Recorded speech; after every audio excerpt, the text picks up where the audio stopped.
वारंवार असं म्हटलं जातं की बीडमध्ये त्यांना राजकीय आश्रय मिळतोय, बीडचे पालकमंत्री यांचा त्यांना खरं पाठिंबा आहे, समर्थन आहे आणि म्हणून कारवाई होत नाहीये. एक लक्षात घ्या, कारवाई पहिल्या दिवशी झाली. पहिल्या दिवशी 4 आरोपी अटक झाले.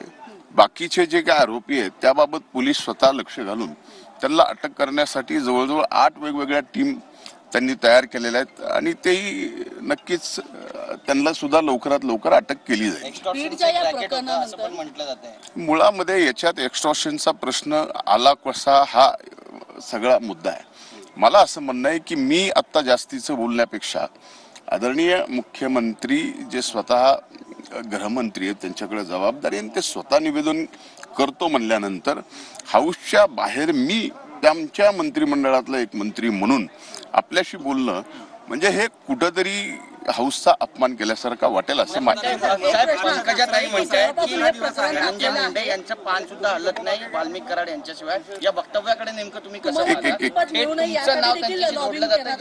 हे बघा, आरोप आहे. एक लक्षात घ्या, लोकसभेच्या निवडणुकीपासून किंवा महायुतीचं सरकार आल्यापासून, महायुतीमध्ये राष्ट्रवादी काँग्रेस पक्ष गेल्यापासून ह्या सगळ्या गोष्टी आपल्याला माहिती आहेत की माझा असेल किंवा पंकजाताईंचा असेल, जी खाली काम करणारी जी टीम आहे अशी असंख्य लोकांची टीम आहे. त्यामध्ये एक वाल्मिक कराड आहेत.